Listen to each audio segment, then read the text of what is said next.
Bonjour, bienvenue dans le canapé de Pi. L'enregistrement de cet épisode en compagnie de Chloé a confirmé qu'il existe des rencontres qui nous provoquent cette petite sensation de déjà-vu. Une rencontre où l'on se reconnaît mutuellement, à l'image des personnages de la série qui a marqué Chloé. J'espère que cet épisode résonnera avec votre histoire. N'hésitez pas à me laisser 5 étoiles sur votre plateforme préférée ou à partager cet épisode avec vous. Faites comme chez vous, installez-vous confortablement et bonne écoute.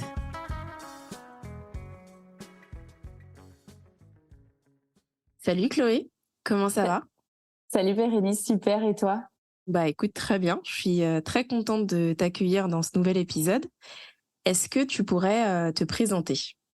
Oui, alors donc moi c'est Chloé, je suis expatriée aux États-Unis depuis 4 ans, j'habite à Houston, là où on a fait connaissance toutes les deux il y a quasiment pile 1 an. Ouais. On se rappelle de ce petit café qu'on a pris dans le quartier de Montrose qui était vraiment un super moment. Et donc moi ça fait 4 ans que j'habite ici, j'ai suivi mon conjoint qui a eu une opportunité professionnelle ici et ça m'a permis en fait de me reconvertir professionnellement.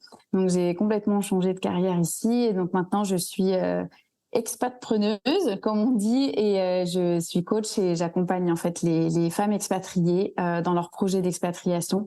Donc je les accompagne, je fais du coaching mindset et leadership pour vraiment les aider à utiliser leur expatriation comme vraiment que ce soit pas juste une expérience, mais que ce soit une expérience transformative, qu'elles utilisent vraiment ce moment comme un tremplin pour changer leur vie. Et l'expatriation, vivre à l'étranger, ça de magnifique. Et je crois qu'on était complètement d'accord là-dessus toutes les deux, de dire que c'est le moment où on peut être vraiment soi-même. C'est vraiment une page blanche à écrire et on peut être complètement qui on est et faire de nouvelles choses et écrire voilà une nouvelle histoire pour soi. Complètement. Et alors, est-ce que tu peux nous parler du film ou de la série que tu as choisi pour cet épisode ? Oui, du coup, j'ai choisi This Is Us. C'est une série qui m'a énormément touchée, /marquée, /remuée, /émue. Il y a énormément d'émotions qui passent à travers cette série. Et donc, il y a plusieurs saisons dans cette série. Et en fait, c'est assez intéressant pour moi parce que j'ai commencé à la regarder quand j'étais en France et on a continué de la regarder avec mon mari quand on est arrivé à Houston. Et en fait, pour moi, j'ai choisi cette série aujourd'hui parce que c'est une série qui a une valeur famille. En fait, ça traite vraiment de toutes les relations qu'il peut y avoir et tous les événements, les émotions, etc. qui peuvent se passer à l'intérieur d'une famille. Et quand on est expatrié, qu'on part à l'étranger, on quitte ses proches. En fait, on est loin. Et ça a pas mal remué. C'était très intéressant de regarder en France et de continuer à regarder cette série dans le début notamment de mon expatriation ici à Houston. Et est-ce que tu veux nous parler un petit peu plus précisément, je sais pas, alors il y aura peut-être un peu de spoiler alert, mais d'un épisode en particulier ou par exemple de l'épisode pilote? Parce que je sais que pour ma part, ça, à l'époque, ça venait juste de sortir, donc je crois que c'était en 2016. Et j'étais un peu intriguée par le premier épisode parce que je savais pas trop à quoi m'attendre. Est-ce que tu veux nous en parler un petit peu plus ? Ouais, alors je sais pas si je pourrais te parler d'un épisode en particulier qui m'a marqué parce que je pense qu'il y en a tellement qui m'ont marqué. Ouais. Mais il y a des moments en tout cas qui m'ont beaucoup marqué.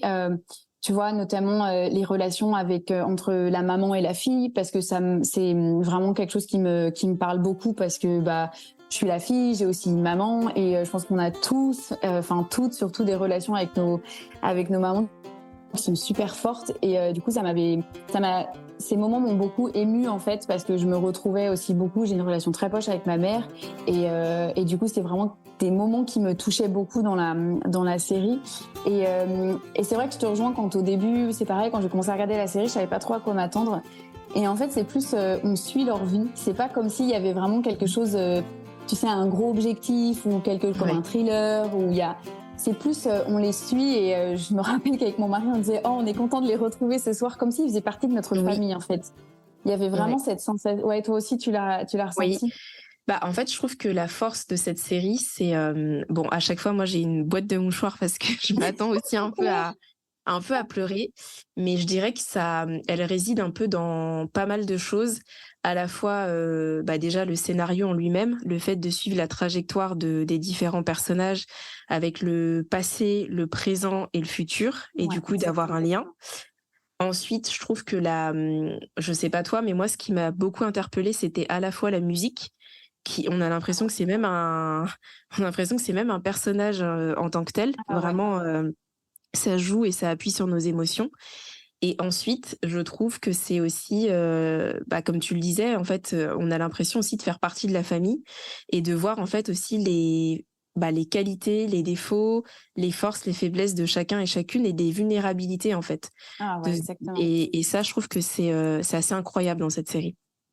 Et t'as dit un truc qui fait très sens pour moi et qui m'a vachement marqué dans cette série, c'est ce côté passé, présent, futur, qui je trouve est amené à merveille en fait. C'est toujours tellement le bon moment en fait à chaque fois. Et il y a des choses on se dit mais pourquoi ils en ont pas parlé avant? Mais en fait non, c'est au moment opportun où il faut. Et il y a aussi tout cet aspect, tu vois, qui forcément par rapport à mon travail en tant que coach et de réfléchir à ce développement aussi personnel de réflexion sur soi, sur ses relations avec les autres. En fait, ça m'a énormément touché ce passé, présent, futur parce que dans nos vies, on processe des choses en fait. Il y a des choses sur lesquelles on a besoin de réflexion, sur lesquelles on a besoin de temps. Il y a des choses qui se débloquent rapidement. Il y a des choses où on a besoin de temps. Et en fait, il le montre très bien. C'est-à-dire que même la relation entre, justement, j'en parlais entre Kate et sa mère, en fait, c'est que il y a des choses qui se débloquent bien plus tard et dont elles sont capables de parler bien plus tard parce qu'elles ont eu besoin de processer tout ça. Et en fait, c'est en ça que je trouve que cette série, elle est vraiment très puissante, non seulement sur les relations de famille, mais sur les relations humaines avec les autres et avec soi-même, en fait, sur ce processus de croissance personnelle. Et je trouve qu'il le montre très bien. Et ces allers-retours dans le passé, dans le futur, le présent, c'est toujours fait vraiment à perfection. Et je te rejoins sur la musique. Chaque fois, je me dis, mais c'est juste la musique, c'est exactement ce que tu dis, c'est un personnage à part entière. Et il nous emmène vraiment à travers c'est un peu un voyage dans le temps, mais un voyage dans leur processus de réflexion aussi. Et c'est ça que je trouve très, très beau dans très touchant. Et je pense que c'est pour ça qu'il y a aussi autant de gens qui peuvent s'y retrouver, en fait. D'une façon ou d'une autre, on est obligé de se retrouver dans cette série. On y va. Le premier est sorti. T'as entendu, on a un garçon. Je me sens pas bien. Votre femme est en détresse respiratoire. Je l'ai retrouvé. Mon père, je m'appelle Randall Pearson. Je suis votre fils biologique. Toby. Kate. Alors, on est des potes obèses? Cette série est vraiment mauvaise. Tout est factice. J'arrête. Nous avons perdu le 3e bébé, Jack. Je suis sincèrement désolé. J'aime l'idée que vous avez pris le citron le plus acide, le plus amer que la vie ait produit, pour en faire quelque chose qui ressemble à de la limonade.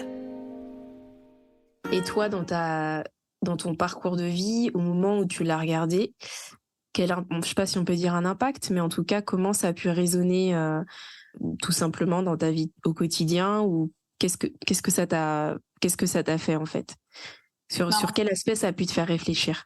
En fait, justement, sur cet aspect relationnel avec les autres et notamment sur la valeur famille, pour moi, c'est quelque chose de très important. Je suis très proche de ma famille, ou le cercle proche, mais plus éloigné. Je suis très, très proche de mes parents et de ma sœur. Et je suis très, très proche de mes cousins, de mes oncles et tantes. On a vraiment une famille très soudée. Et forcément, le départ en expatriation, on se retrouve à 10 000 kilomètres de ses proches, on se retrouve loin de sa famille.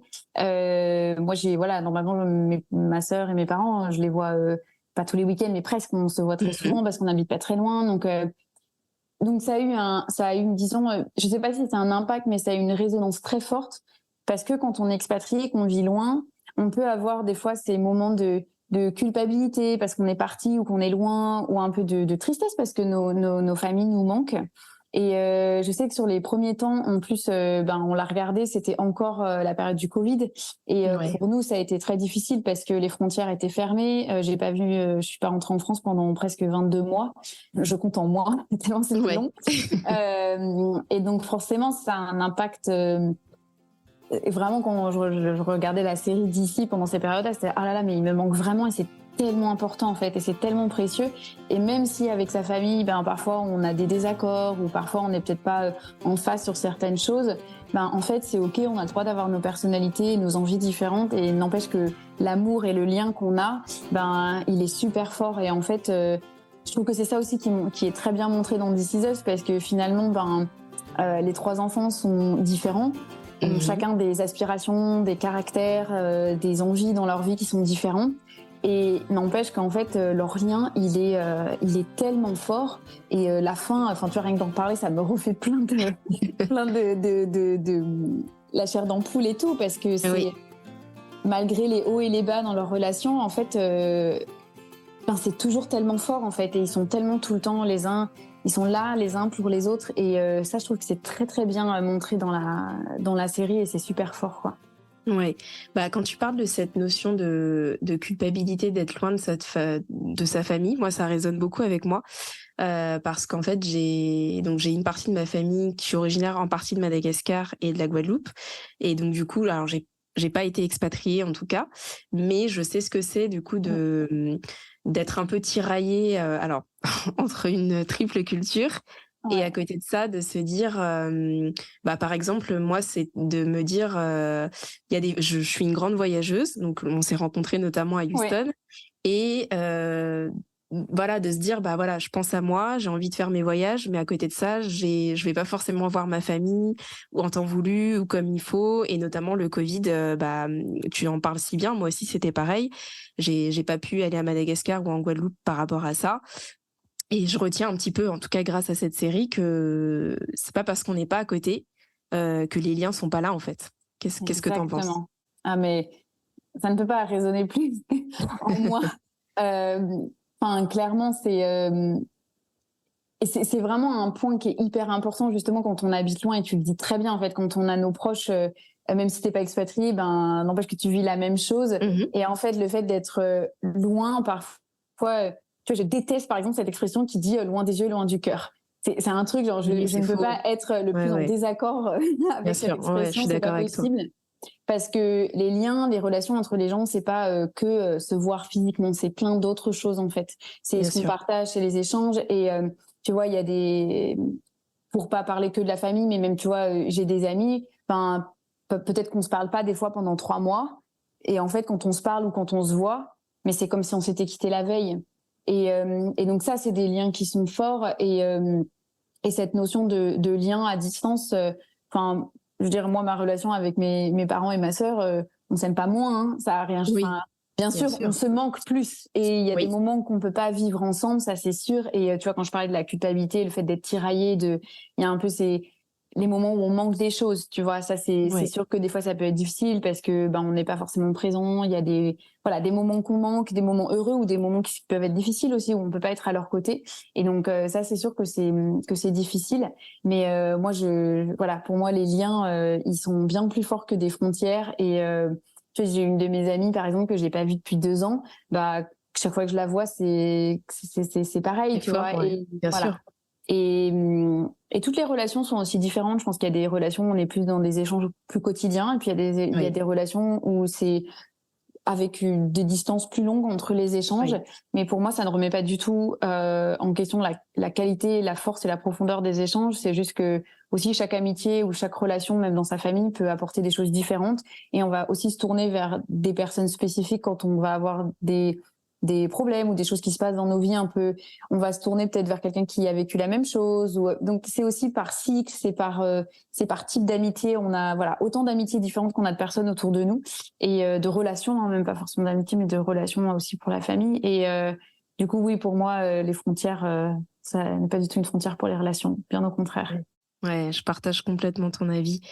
Et justement, je trouve qu'on le voit assez bien entre le parallèle entre ta vie, du coup, ton parcours, et la série, puisque les États-Unis, c'est quand même un pays qui est très grand, très vaste. Et on voit bien comment les personnages sont tiraillés entre leurs choix professionnels, notamment Kevin, qui a envie d'être acteur et du coup qui hésite entre Los Angeles et New York. Et ce qu'il faut savoir, c'est qu'on est sur des fuseaux horaires qui sont complètement différents malgré le même pays. Donc je trouve que ça aussi c'est assez intéressant, en tout cas au sein même des États-Unis, ces problématiques-là se posent alors qu'on est dans le même pays en fait. Ah oui, ça c'est clair. Et puis et je le vois même, tu vois, avec des amis américains qui ont effectivement qui travaillent, qui ont trouvé un job dans leur pays, mais en fait c'est à 18 heures de route de leur famille. Et Ouais. c'est très très loin. Et c'est vrai que tu le soulignes très bien. Aux États-Unis, bah tu peux être dans le même pays, mais en fait, et dans la série, ils le montrent très bien. Et c'est justement souvent des sources de pas forcément que de conflits, mais en tout cas, c'est souvent sujet à discussion ou à désaccord au sein justement de la famille. Et donc, on voit très bien que ces questions de distance, de pas être là toujours physiquement ou d'avoir envie aussi de choses différentes, peuvent créer des désaccords dans des relations familiales. Et comme je disais tout à l'heure, c'est OK, en fait, on a le droit d'avoir Ouais. des envies différentes et ça ne remet absolument pas en question l'amour qu'on se porte. Et je trouve que la série le montre tellement bien. Voilà, je reviens dessus, mais la fin, en fait, est tellement... voilà, les liens sont tellement forts et malgré qu'on ait des choix de vie ou des rythmes de vie, des envies différentes, ben en fait, il le montre très bien. Et je pense que c'est vraiment... Enfin, s'il fallait tirer une morale de cette série, c'est ça. Et que, ben, il n'y a aucune famille parfaite dans le sens où toutes les familles vont forcément rencontrer des difficultés à un moment ou à un autre et que ben la force d'une famille et des liens familiaux, c'est justement de pouvoir passer à travers ces moments-là et d'avoir des liens qui sont toujours aussi forts et toujours aussi soudés. Je pense que c'est pour ça que cette série me touche voilà particulièrement parce que c'est la famille est quelque chose de très très important pour moi. On le sent. Et du coup, est-ce que les membres de ta famille ont regardé cette série?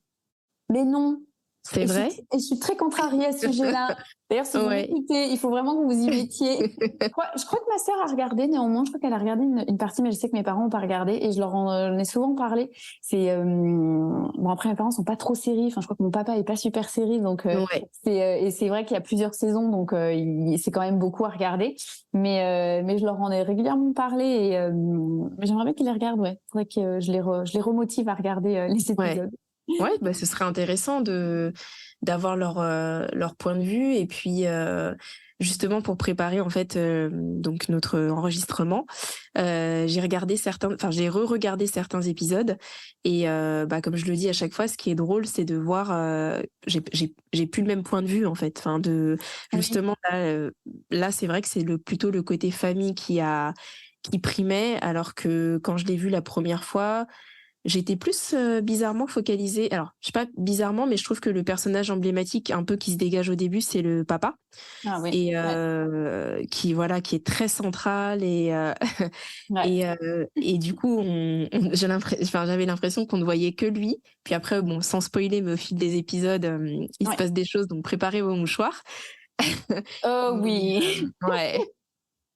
Mais du coup, c'est vrai que, bon, je pense que c'est la force et la narration de cette série qui fait ça, mais je trouve ça intéressant, en fait, de regarder cette série à différents instants et moments de vie. Et en plus, ça se déroule sur 6 saisons, donc il y a plein de choses à dire. Et est-ce qu'il y a un personnage sur lequel tu pourrais t'identifier? Je pense que je pourrais m'identifier à Kate d'une certaine façon parce que j'ai longtemps pas eu confiance en moi. J'ai eu une période de ma vie où j'étais un peu en surpoids et du coup c'était compliqué pour moi. Et du coup il y avait beaucoup de choses dans lesquelles je me retrouvais aussi quand j'étais plus jeune, tu vois, quand j'étais ado ou jeune adulte. Et donc ça faisait beaucoup écho en moi. Et ouais et puis elle a aussi toute une partie très créative qu'elle n'a pas Ouais. toujours su exprimer ou comment. Oui. Et en fait, je suis aussi très créative. J'ai fait de la peinture et du dessin pendant très longtemps quand j'étais jeune. J'ai voulu faire une école d'art, mais j'avais pas été acceptée. Puis je savais pas trop quoi en faire. Je faisais des cours d'art à côté et j'ai toujours peint et dessiné, mais je savais pas trop quoi en faire. Et puis après, il y a eu la fac, j'ai complètement arrêté. Et là, en fait, bizarrement, j'arrive à exprimer aujourd'hui ma créativité dans quelque chose de complètement différent. Dans le travail que je fais aujourd'hui de coaching et d'accompagnement, il y a toute une partie que je n'avais pas du tout anticipé, mais sur, par exemple, créer son branding, faire des visuels, des posts, créer des posts, écrire le storytelling, la création aussi par l'écrit. Et c'est aussi intéressant de voir que notre créativité, en fait, on n'est pas... c'est drôle parce que j'ai une séance de coaching ce matin où on a abordé exactement ce sujet de la créativité et non, on n'est pas obligé d'être un artiste pour être créatif. En fait, on peut exprimer sa créativité dans tellement de choses différentes. Et du coup, ouais, Kate, elle est très créative en fait et c'est une personnalité aussi qui est très empathique et qui est beaucoup sur la communication et le relationnel avec les gens. Et donc ça, c'est aussi quelque chose qui est important pour moi. Donc ouais, je pense que il y a toutes ces petites choses-là que j'aimais beaucoup dans ce personnage. Ouais, j'aime beaucoup Kate. Ouais. Bah, je les trouve tous. Si j'en devais en choisir, c'est compliqué parce que j'ai l'impression que certains personnages ont, pour le coup, moi, pour ma part, ont une résonance avec des personnes de mon entourage, pour certains. Mais c'est vrai que je les trouve tous parfois à la fois attachants, parfois il y en a qui m'ont agacée, mais en fait, je pense que c'est comme si on était avec eux, en fait. C'est ça qui est assez incroyable. Exactement, ouais. Et ouais, c'est une très très belle série.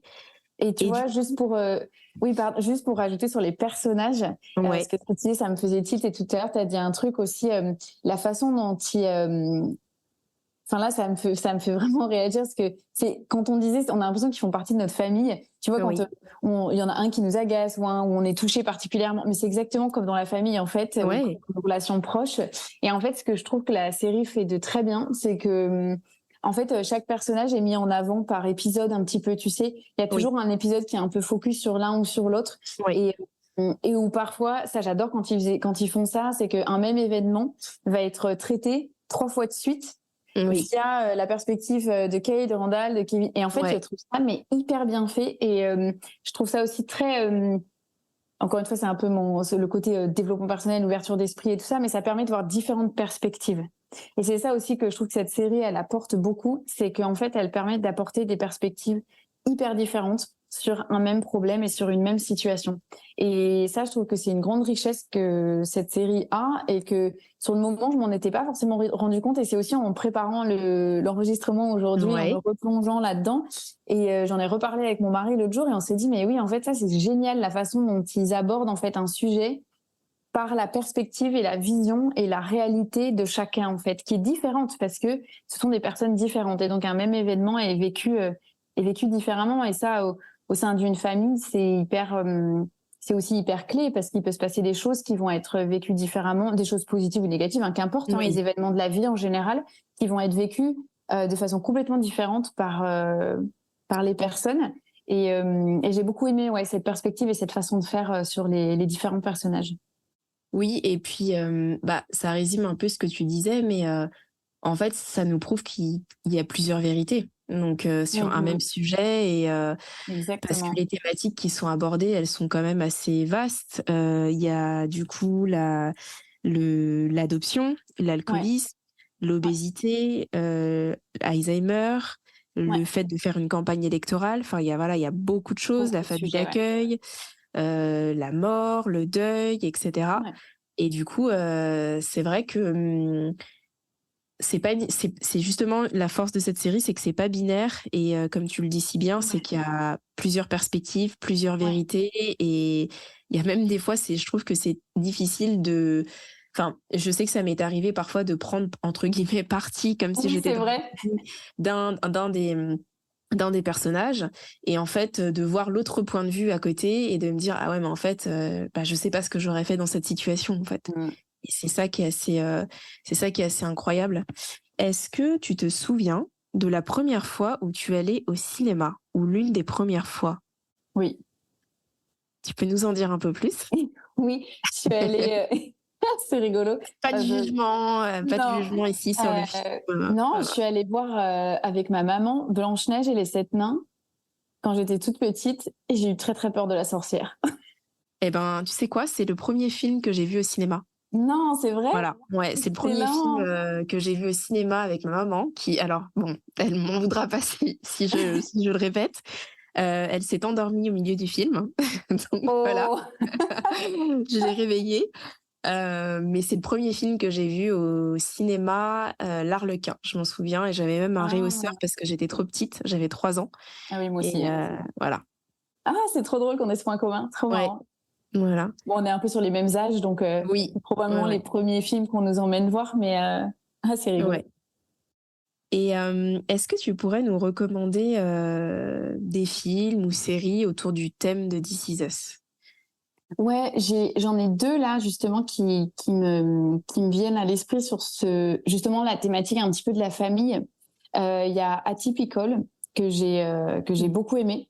Donc ça traite, c'est un garçon qui est autiste et du coup c'est tout sa famille, sa vie. Donc c'est un petit peu pareil, c'est qu'il n'y a pas forcément dans le sens où c'est un peu pareil que This Is Us, dans le sens où il n'y a pas forcément un gros sujet, mais on suit sa vie avec sa famille et lui dans sa vie personnelle, etc. Et en fait, je trouve ça aussi très intéressant parce que ça met aussi beaucoup en lumière l'autisme qui est pas forcément toujours traité, en tout cas au cinéma ou dans les médias de grand public, etc. Et c'est traité d'une façon tellement belle. C'est vraiment, c'est une série qui m'a aussi énormément touchée et la relation famille, la valeur famille aussi super importante dans cette série.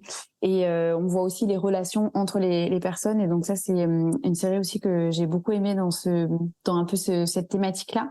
Et il y en a une autre qui peut être qui est un peu sur un thème différent, mais qui traite aussi des relations familiales de façon très intéressante. C'est Sex Education. Alors, c'est un style différent. Mais tu vois, la relation entre la maman et son fils, et ça traite aussi, tu vois, de l'homosexualité avec son meilleur ami, avec sa famille, etc. Enfin, il y a le divorce, le papa est pas là, le papa est parti. Enfin, il y a plein de thématiques aussi de famille qui sont traitées et qui sont traitées avec humour et bienveillance. Et c'est aussi du coup une série que j'ai beaucoup aimé là-dessus. Donc ce seraient les deux séries là qui me viennent en tête dans le même dans la même veine. C'est vrai que Sex Education, justement, je viens de terminer la dernière saison. Tu l'as regardé la dernière saison? Ouais. Et je trouve que pour ma part, je trouve que c'est la plus réussie. Alors, il y a énormément de thématiques, comme tu disais, qui sont abordées. Et en fait, c'est marrant parce que en y repensant, ça m'a fait un peu les mêmes émotions que pour This Is Us, dans le sens où je trouve qu'il y a tu t'attaches au personnage, il y a un côté hyper bienveillant. Et je trouve que c'est une très très belle série. Ah ouais, vraiment. Et pour compléter ce que tu disais, je sais pas si tu connais, il y a Modern Family. Est-ce que ça te Je l'ai pas vu. Je vois très bien. Je l'ai vu passer sur la plateforme, mais j'ai pas regardé encore. Voilà, ça a été une série qui a eu pas mal de succès aux États-Unis, qui a été prise, je crois, sur le modèle un peu de Fais pas ci, fais pas ça en France. Je sais pas si ça te parle, un peu dans le même genre. Et sinon, j'en ai une autre qui s'appelle Black AF avec Rashida Jones. Et c'est vraiment pas mal parce qu'en fait, c'est l'histoire c'est une jeune fille qui filme sa famille et dont le papa en fait est producteur dans l'entertainment, etc. Et du coup, c'est une famille afro-américaine. Je pense que c'est encore sur Netflix et vraiment il y a de l'humour et c'est vraiment sympa pour le coup. Voilà. Et une autre que j'ai beaucoup aimée, mais alors on est complètement sur un autre thème, c'est Shameless. Et ça te parle ou pas? Pareil, je vois très bien la couverture, mais je l'ai pas vue. Alors là, on est plutôt. Alors là, c'est différent, mais c'est marrant parce que j'ai commencé Shameless au même moment où j'ai commencé This Is Us. Donc il y avait des soirs où justement je faisais un épisode de This Is Us et après Shameless. Donc deux familles différentes, deux salles, deux ambiances. Et en fait, Shameless, on est sur une famille. Je précise parce que ça a son importance. Donc, blanche, américaine, à Chicago et plutôt défavorisée. Et en fait, on suit un peu les tribulations, entre guillemets, de cette famille-là, avec des enfants qui sont un peu désœuvrés parce que les parents sont pas vraiment présents. Mais on passe à la fois de l'humour et en même temps, pareil, un peu sur de la tristesse. Et cette série, elle est juste incroyable. Il y a à peu près, je pense, 8 saisons. D'accord, c'est pas mal de séries. Mais elle est très très bien. Donc toi qui habites aux États-Unis, en tout cas, je pense que ça peut être intéressant aussi de la regarder. Ah, merci pour toutes ces recommandations parce que on est souvent en train de chercher des nouvelles séries, donc c'est cool. Merci. Et justement, quelle est la série ou le film dont tu ne te lasses jamais de regarder? Alors j'en ai plusieurs. Mais il faut pas se moquer. Hein. Non, mais il n'y a pas de souci. J'ai une grande passion pour les films Disney. J'ai vraiment grandi avec. Mes parents nous les ont fait regarder toute petite. Et en fait, j'adore les re-regarder. Je m'en lasse jamais parce que donc j'en ai plusieurs que j'aime beaucoup parce que il y a toujours une seconde, une troisième, une quatrième lecture à avoir. et que même si c'est des films qui sont destinés aux enfants, il y a toujours une autre lecture pour les adultes.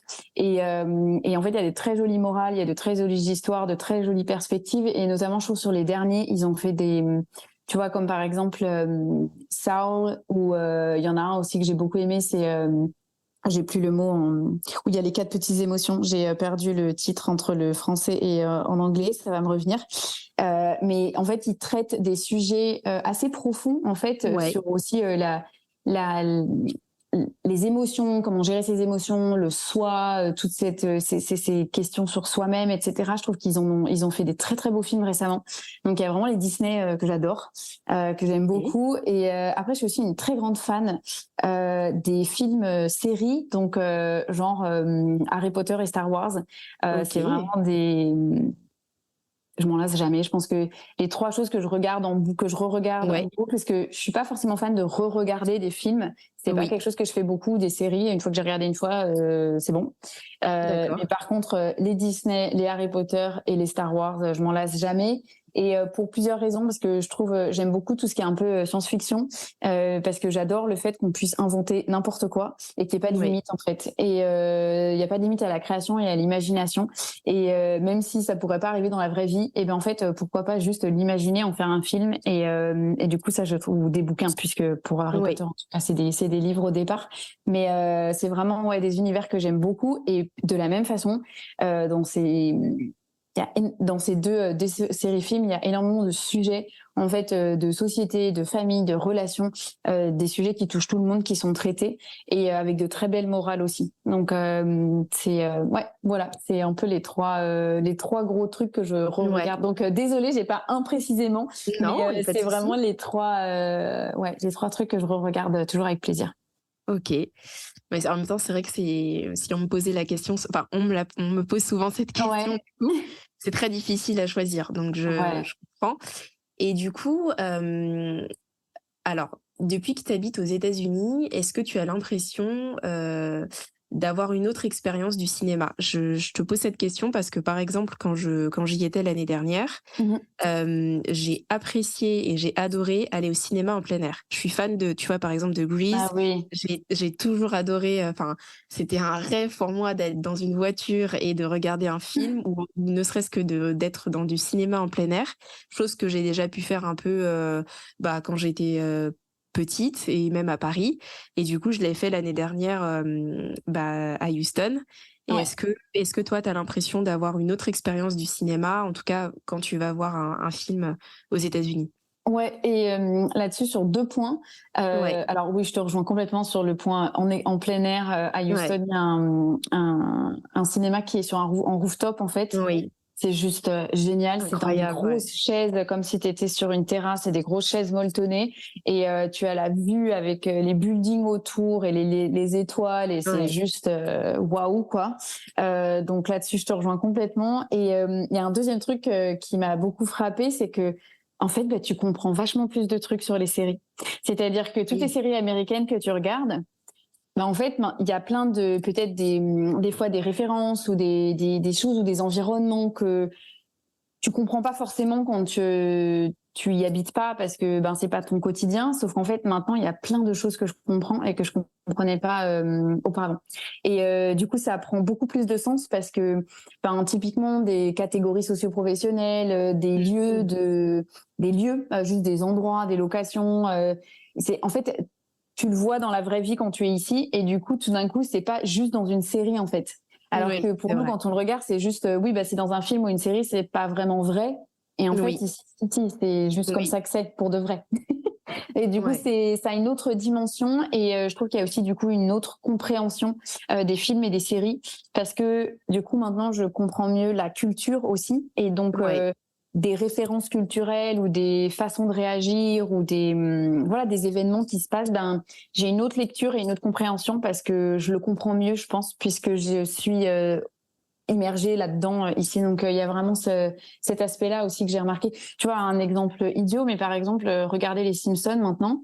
Mais je pense qu'avant, quand je regardais les Simpsons en France, je comprenais la moitié de ce qui se passait, parce qu'en fait, c'est tellement basé sur vraiment, c'est très culturel sur ce qui se passe vraiment ici sur localement. Enfin, j'ai une autre lecture. À chaque fois, on dit ça avec mon mari quand on regarde les Simpsons, on se dit mais ça, j'avais jamais compris que c'était ça, et maintenant oui. Et enfin, c'est hyper marrant. C'est assez sympa du coup d'avoir cette nouvelle lecture et compréhension. Ouais. Ouais, je partage ton point de vue, même si voilà, je suis allée plusieurs fois aux États-Unis et j'y ai pas vécu longtemps, mais c'est drôle parce que j'en parlais justement dans mon 3e ou 4e épisode avec Angélique, où je lui disais que donc c'était le film I Feel Pretty sur une jeune femme qui du coup se cogne la tête et du jour au lendemain a confiance en elle. Et ce qui était assez drôle, c'est que je l'avais vu donc avant de venir au Texas, et voilà, je l'ai vu avec une certaine lecture. Et là, quand je l'ai vu la 2e fois pour préparer l'épisode, j'ai vu toutes les références, notamment aller chez Target, voilà, des choses comme ça. Très bonne référence. Voilà. Et c'est vrai que ça me sautait aux yeux. Et pareil pour là, c'est un petit peu le petit clin d'œil au Texas, mais pour le film Boyhood, je sais pas si tu l'as vu. Non. Est-ce que ça te parle? En fait, donc c'est un film, c'est assez extraordinaire parce qu'en fait, il a été tourné, donc c'est sur, pareil, en fait, c'est sur c'est l'histoire d'une famille qui, en même temps, donc les parents divorcent. Donc je vais pas en dire plus. Et en fait, on suit donc la famille, mais le film a été tourné en fait sur plusieurs années. Donc tous les 2 ou 3 ans, le film a été tourné. Donc les personnages, comme les enfants par exemple, ont grandi. Donc c'est assez incroyable. Et donc c'est avec Ethan Hawke et Patricia Arquette. Donc il a été même primé, je crois, aux Oscars.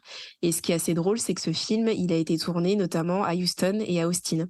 Donc il y a des lieux, des parcs, etc. Voilà. Que tu reconnais, ouais. Qu'on reconnaît directement, ouais. Ah super. Donc, je regarderai alors. Ah ouais, il est très bien. Mais oui, je comprends au niveau des références. Et du coup, est-ce que tu pourrais nous donner une ou deux émotions qui viendraient clôturer tout ce qu'on vient de se dire? Le premier qui me vient, c'est bonheur. Parce que tout ça, vraiment, toutes les discussions qu'on a eues sur les relations interpersonnelles, je dirais, dans la famille, etc., c'est quelque chose qui m'apporte énormément de bonheur. J'ai besoin de connexion avec les gens et du coup, c'est exactement ce qu'on vient de faire ensemble. Et en plus, on avait vachement connecté l'année dernière quand on s'était vus, donc vraiment plaisir, bonheur. Et puis aussi la sensation d'être d'appartenance. Ça me fait vraiment ce sentiment-là de faire partie d'une famille, d'un tout, d'être dans une relation avec des gens avec qui, tu vois, nous par exemple, on s'est pas vus depuis 1 an, mais on se comprend et on a aussi une relation on se comprend sur ce qu'on a vécu, les choses qu'on a échangées, etc. Et je dirais bonheur et appartenance, parce que la famille, c'est vraiment ça pour moi aussi. C'est en japonais, ils ont un mot qui s'appelle ibasho et qui veut dire le sentiment c'est le sentiment d'appartenance en fait, et ça peut être une personne, un groupe de personnes, un lieu ou un mélange de tout ça. Et pour moi la famille c'est ça, et tu vois, même le fait d'être expatriée, j'ai dû aussi me recréer entre guillemets une famille ici qui sont des amis, mais j'ai recréé aussi ce sentiment de ibasho aussi ici, et voilà, donc je dirais bonheur et sentiment d'appartenance. Super, écoute, merci beaucoup Chloé. Mais merci à toi de m'avoir invitée sur ce podcast, c'est vraiment super sympa. Avec plaisir. Merci. Est-ce que tu aurais quelque chose à rajouter? Non, ça me va. À la fin, je peux juste rajouter un dernier truc, c'est si vous n'avez pas vu This Is Us, allez tous regarder This Is Us. Et sortez les mouchoirs. J'espère que cet épisode a résonné avec vous. N'hésitez pas à venir échanger avec moi sur vos impressions, vos émotions sur Instagram ou sur TikTok. Et rendez-vous avec Caroline pour le prochain épisode. À très vite.